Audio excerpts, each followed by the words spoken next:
तो क्या हाल है। उम्मीद है कि आप सब ठीक होंगे। दोस्तों आज फिर एक बंदा मिला है, इससे बात करते हैं कि इसने काफ़ी सारी बकरियां रखी हुई हैं। पंजाब की नस्ल है बीतल। तो बात करते हैं बच्चे से इनको जो है क्या खिलाते हैं क्या नहीं खिलाते और कितने बकरे हैं चराई पे रखते हैं या इनको घर पे पालते हैं। तो बात करते हैं बच्चे से कि इनको कैसे रखते हैं। तो वीडियो स्टार्ट करते हैं। अस्सलाम वालेकुम। वालेकुम अस्सलाम। क्या हाल है सर? ठीक है। अच्छा ये बताएं कि बकरियां आपने कब से रखी हुई हैं? ये जी 2-3 साल हो गए। 3 साल हो गए। हाँ जी। कितनियां बकरियां तो स्टार्ट कीता सी? ये जी 4-5 तो 4-5 तो स्टार्ट कीता सी। ਮਾਸ਼ਾਅੱਲਾ ਬੜੀ ਤਰੱਕੀ ਹੋ ਗਈ ਹੈ। ਹਾਂ ਅੱਛਾ ਇਹ ਦੱਸ ਕਿ ਬੱਕਰੀਆਂ ਨੂੰ ਕੀ ਪਾਉਂਦੇ ਹੋ? ਇਹਨਾਂ ਨੂੰ ਪਾਈਦਾ ਜੀ ਆ ਵਾਣਾ ਵੁਣਾ ਚ ਫਰਾਈ ਦੀਆਂ ਨੇ, ਹਾਂ। ਮੱਕੀ ਮੁੱਕੀ ਚਾਰੀ ਦੀ ਏ, ਹਾਂ। ਪੱਠੇ ਪੁੱਠੇ ਪਾਈਦੇ ਨੇ, ਲੋਕਾਂ ਕੋਲ ਗਾਲਾਂ ਲਈਦੀਆਂ ਨੇ। ਠੀਕ ਹੈ। ਅੱਛਾ ਤੂੰ ਹੱਸਦਾ ਬਹੁਤ ਹੈ। ਗਾਲਾਂ ਲਈਦੀਆਂ ਨੇ? ਗਾਲਾਂ ਕਿਉਂ ਲੈਣਾ? ਉਹ ਜਿਹਦੇ ਮਾਲ ਪੈ ਜਾਵੇ ਉਹ ਫਿਰ ਗਾਲਾਂ ਕੱਢਦੇ ਨੇ, ਉਹ ਕਹਿੰਦੇ ਇਹਨਾਂ ਨੂੰ ਬਾਹਰ ਲਾਇਓ ਪੈਣਾ ਨੂੰ। ਠੀਕ ਹੈ ਠੀਕ ਹੈ। ਅੱਛਾ ਤੇ ਕੋਈ ਜੰਤਰ ਵੰਦਰ ਵੀ ਪਾਉਂਦੇ ਹੋ? ਹਾਂਜੀ ਪਾਈਦਾ। ਤੇ ਕੋਈ ਆਪਣੀ ਪੈਲੀ ਵੀ ਹੈ ਜਾਂ ਬਸ ਚਰਾਈ ਤੇ ਰੱਖਦੇ ਹੋ? ਹਾਂਜੀ ਪਹਿਲੀ ਆਪਣੀ ਨਹੀਂ, ਲੋਕਾਂ ਦੀ ਚਰਾਈ ਤੇ ਰੱਖੀ ਦੀ ਹੈ। ਅੱਛਾ ਚਰਾਈ ਤੇ ਰੱਖੀ ਦੀਆਂ ਨੇ। ਠੀਕ ਹੈ। ਤੇ ਅੱਛਾ ਇਹ ਦੱਸੋ ਕਿ ਇਹਨਾਂ ਦੀ ਕੋਈ ਬਿਮਾਰੀਆਂ ਦੇ ਬਾਰੇ ਕੋਈ ਪਤਾ?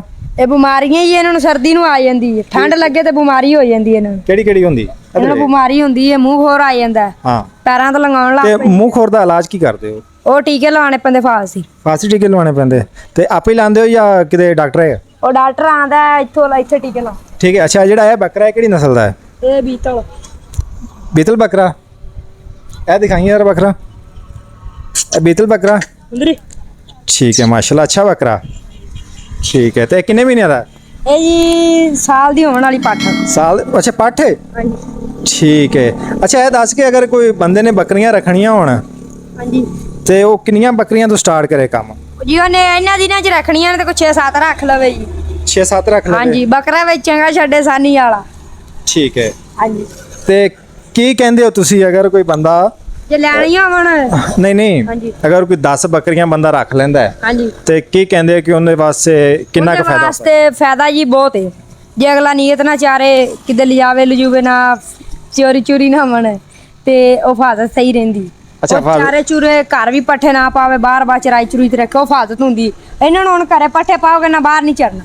ਅੱਛਾ ਬਾਹਰ ਨਹੀਂ ਚਰਨਗੀ? ਬਾਹਰ ਨਹੀਂ ਚਰਨਗੀ। ਅੱਛਾ ਹਾਂਜੀ। ਠੀਕ ਹੈ।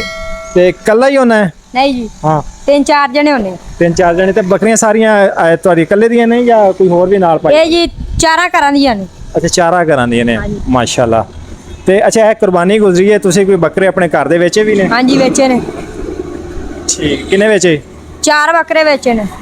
ਬਸ 4 ਹੀ ਬਚੇ ਸੀ? ਹਾਂਜੀ। ਤੇ ਤੇਰੀ ਆਪਣੀਆਂ ਬੱਕਰੀਆਂ ਜ਼ਾਤੀ ਕਿਤਨੀਆਂ ਨੇ? ਰਾਤੀ ਆ 16-15 ਪਾਰੂ, 12 ਮੇਰੇ ਨੇ। ਹਾਂ। ਕੋਈ ਇਹਨਾਂ ਦੇ ਨੇ। ਅੱਛਾ ਇਹ ਦੋਗਲੀਆਂ ਨੇ ਜਾਂ ਦੇਸੀ ਨੇ? ਇਹ ਜੀ ਦਰਗੀਆਂ ਨੇ। ਦੋਗਲੀਆਂ ਨੇ? ਹਾਂਜੀ ਦੋਗਲੀਆਂ। ਅੱਛਾ ਮੈਨੂੰ ਇਹ ਦੱਸੋ ਹਾਂਜੀ। ਇਹ ਦੱਸੋ ਕਿ ਇਹ ਜਿਹੜਾ ਬੱਕਰਾ ਖੜਾ ਹਾਂਜੀ ਇਹ ਦੋਗਲਾ? ਨਹੀਂ ਜੀ ਦੇਸੀ। ਪਿਓਰ ਦੇਸੀ ਹੈ? ਪਿਓਰ ਦੇਸੀ ਹੈ। ਤੇ ਅਗਰ ਕਿਸੇ ਨਵੇਂ ਬੰਦੇ ਨੇ ਕੰਮ ਸਟਾਰਟ ਕਰਨਾ ਹੈ ਹਾਂਜੀ ਤੇ ਉਹ ਦੋਗਲੇ ਬੱਕਰੇ ਤੋਂ ਕਰੇ ਜਾਂ ਫਿਰ ਦੇਸੀ ਤੋਂ ਕਰੇ? ਆ ਬਾਵਨ ਨਗਰ ਵਾਲੀ ਸਾਈਡ ਤੇ ਮੱਖੀ ਜਿੰਨੇ ਬੱਕਰੇ ਆਂਦੇ ਨਾ ਜੀ। ਜੀ, ਉੱਥੋਂ ਜੋੜਾ ਬੱਕਰੇ ਪੱਠ ਬੱਕਰੇ ਦਾ ਲੈ ਆਵੇ। ਠੀਕ ਹੈ। ਉਹ ਲਿਆ ਕੇ ਆਪਦੇ ਮਾਲ 'ਚ ਛਾਲ ਲਵੇ ਬਿਸਮਿਲ੍ਲਾ ਕਰਕੇ। ਉਹ ਮਾਸ਼ਾਅੱਲਾ ਸਾਲ ਜਾਂ 6 ਮਹੀਨਿਆਂ ਦਾ ਹੋਇਆ ਨਾ ਤੇ ਉਹ ਬੱਕਰੀਆਂ ਲਾਣੀਆਂ ਸ਼ੁਰੂ ਕਰ ਦੇਗਾ। ਫਿਰ ਅਗਾਂ ਦੀ ਆਪੇ ਨਸਲ ਵੱਧਦੀ ਰਹੇਗੀ। ਠੀਕ ਹੈ ਠੀਕ ਹੈ। ਤੇ ਨਵੇਂ ਬੰਦੇ ਨੂੰ ਇਹ 5-7 ਤੋਂ ਸਟਾਰਟ ਕਰਨਾ ਚਾਹੀਦਾ? ਹਾਂਜੀ 5-7 ਤੋਂ ਸਟਾਰਟ ਕਰਨਾ ਚਾਹੀਦਾ। ਠੀਕ ਹੈ। ਤੇ ਉਹਨੂੰ ਇਹ ਮੱਖੀ ਚੀਨੀ ਲੈਣੀ ਚਾਹੀਦੀ ਜਾਂ ਦੋਗਲੀ ਬੱਕਰੀ? ਇਹ ਵੀ ਲੈ ਲਵੇ ਫਾਇਦੇ 'ਚ, ਆ ਵੀ ਲੈ ਲਵੇ ਫਾਇਦੇ 'ਚ। ਤੇ ਮੱਖੀ ਚੀਨੀ ਵੀ ਫਾਇਦੇ 'ਚ? ਹਾਂਜੀ ਹਰ ਬੱਕਰੀ ਹਰ ਫਾਇਦੇ 'ਚ ਆ। ਅੱਛਾ ਤੇ ਇਹ ਭੇਡਾਂ ਵੀ ਰੱਖੀਆਂ ਨੇ ਨਾਲ? ਇਹਨਾਂ ਦਾ ਕੀ ਸੀ ਸਕਦਾ? ਇਹਨਾਂ ਦਾ ਹਿੱਸਾ ਹੀ ਇਹ ਜੀ, ਇਹ 6 ਮਹੀਨਿਆਂ ਬਾਅਦ ਸੂ ਪੈਂਦੀ ਹੈ। ਬੱਚੇ ਛੋਟੇ ਹੁੰਦੇ ਨਾਲ ਮਗਰ ਇਹਗਾ ਫਿਰ ਹੋ ਜਾਂਦੀ ਹੈ, ਫਿਰ ਸੂ ਪੈਂਦੀ ਹੈ। ਅੱਛਾ ਨਵੀਂ ਕ੍ਰਾਸ ਹੋ ਜਾਂਦੀ ਹੈ। ਬੱਚਾ 2 ਮਹੀਨਿਆਂ ਦਾ ਯਾਨੀ ਕਿ ਹੁੰਦਾ ਹੈ ਤੇ ਨਵੀਂ ਕ੍ਰਾਸ ਹੋ ਜਾਂਦੀ ਹੈ। 1-2 ਬੱਚੇ ਦਿੱਤੀ ਰਹਦੀ। ਹੁਣ ਮਾਸ਼ਾਅੱਲਾ ਸੂਈਆਂ ਹੋਈਆਂ ਨੇ, ਅੱਗੋਂ ਫਿਰ ਸੂਣ ਵਾਲੀ ਆ ਬੱਚੇ ਨੇ ਮਗਰ। ਠੀਕ ਹੈ ਠੀਕ ਹੈ। ਬਹੁਤ ਸ਼ੁਕਰੀਆ ਯਾਰ, ਥੋੜਾ ਟਾਈਮ ਦਿੱਤਾ ਤੂੰ। ਕੋਈ ਗੱਲ। ਠੀਕ ਹੈ ਓਕੇ। ਅੱਲਾ ਹਾਫਿਜ਼।